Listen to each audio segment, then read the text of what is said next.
다음은 윤건영 의원님 질의해 주시기 바랍니다. 예, 구로울의 윤과장입니다. 후보자님 PPT 한번 봐주시겠습니까? 앞서 여러 의원님들 말씀 주셨는데요. 최근 감사원 통계 자료입니다. 최근 10년간 선관위 채용의 위법 부당한 사례입니다. 저는 그런 생각이 듭니다. 10년 동안 어떻게 이렇게 그냥 둘 수 있었을까?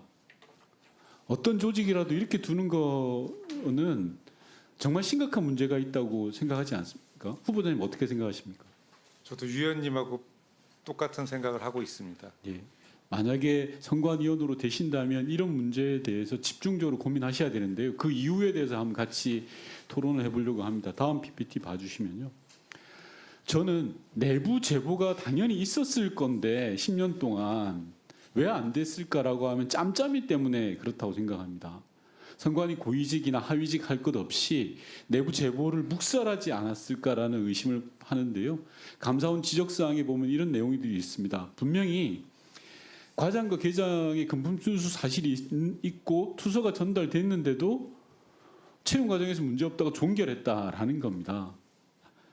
이게 가당치나 한 일입니까? 이런 일이 있었어야 되겠습니까, 후보님? 뭐 절대 있으면 안 된다고 생각을 합니다. 만약에 선관위원이 되신다면 이런 걸 바로잡는 게 선관위원으로서 해야 될 저는 일이라고 생각을 하고요. 다음 PPT 봐주십시오. 지금 어제 선관위가 내놓은 조치에 따르면 채용 비리와 관련돼 있는 10명에 대해서 이 10명이라는 숫자 어떤 의미인지 알고 계시죠? 혹시 후보자님 모르십니까? 선관위가 파악하고 있는 현재 채용 비리에 관련된 인원입니다. 이 사람에 대해서 과천 선관위로 발령을 내겠다라는 겁니다. 즉, 이 10명에 대한 페널티를 뭘로 할 거냐라고 질의했더니 과천 선관위 발령 내겠다는 게 전부예요. 이게 맞습니까? 후보자님? 아니, 불법 채용했어요. 세습 채용한 거예요. 그럼 당연히 엄단을 해야 되는데 근무지만 과천으로 발령 내겠다라는 게 말이 맞습니까? 후보자님 어떻게 생각하십니까? 구체적 사안에 따라 다를 수는 있겠지만 좀 그 행위에 상응하는 책임을 묻는 것이 옳다고 생각을 합니다. 행위에 상응하는 정확하게 말씀하셨는데 세습 채용한 겁니다. 아버지 잘 만나서 젊은 친구가 들어온 거예요, 선관위에. 불법적으로. 그럼 단호하게 처벌하셔야죠. 과천청사에 근무하는 게 무슨 처벌이 됩니까? 제가 662건 가로 열고 물음표라고 넣었습니다. 이게 뭔가 하면요. 앞서 10년간 통계입니다. 그 이전에 얼마나 많은 일이 있었는지도 모릅니다. 이 662건과 관련되어 있는 채용 비리 인원들을 선관위가 파악조차 못하고 있습니다. 이게 무슨 정의입니까? 후보자님은 재판관으로 수십 년간 봉직하셨습니다. 후보자께서 생각하는 정의에 이게 부합한다고 생각하십니까? 일단 뭐 부합하는데 모자란다고 생각을 합니다. 예, 그럼 이거 단호히 조치하셔야 됩니다. 예. 지금 현직에 계신 분이 아니어서 제가 이 정도로 하는데요. 선관위원으로 만약에 임명을 받는다면 이 부분도 조치하셔야죠. 즉, 선관위가 발표한 10명 수준이 아니라 최소한 지난 10년 동안 채용 비리와 관련된 모든 사람들을 조치해야 됩니다. 그렇게 하실 의사 있습니까?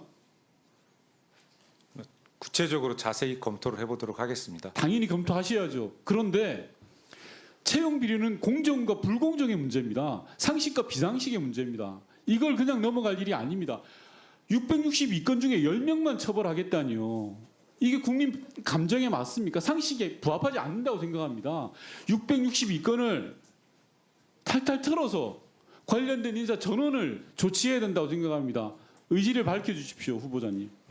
확실하게 신상 필벌이 이루어져야 된다고 생각을 하고 있습니다. 좋습니다. 후보자께서는 22년부터 25년 2월까지 법무부 가석방심사위원회 위원으로 활동하셨습니다. 맞습니까? 예, 맞습니다. 윤석열 대통령의 장모인 최은순 씨의 가석방 관련해서 애초에 법조계에서는 이런 이야기가 나왔습니다. 장모 최은순 씨를 사기죄를 적용했더라면 최소징역 5년 이상 받았을 거야. 그런데 봐주기 위해서 부동산 실명법 위반 혐의, 사문서 위조 및 행사 행위만 적용했어 라는 게 서초동 법원가의 파단 일이었습니다. 그래서 장모 최은순과 관련해서 가석방에 있어서 1차 때는 부결 된 걸로 알고 있습니다. 그런데 두 번째에는 후보자가 포함된 가석방 심사위원회에서 전원 만장일치로 가석방을 선고했습니다. 물론 연령이라든지 형량이라든지 그런 이야기 하지 마십시오. 그건 일반적인 경우입니다.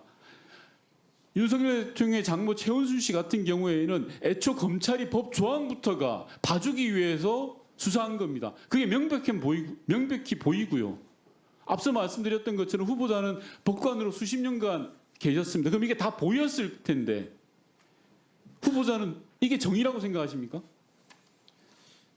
일단 그때는 그 정한 원칙과 그 다른 사례와의 비교 등을 통해서 뭐 공정하게 의결을 했다는 걸로 말씀을 드릴 수밖에 없을 것 같습니다. 후보자가 제게 제출한 자료입니다. 정의는 국가와 사회가 올바르게 작동하기엔 기본적 원리로서 정도를 의미한다라고 했습니다.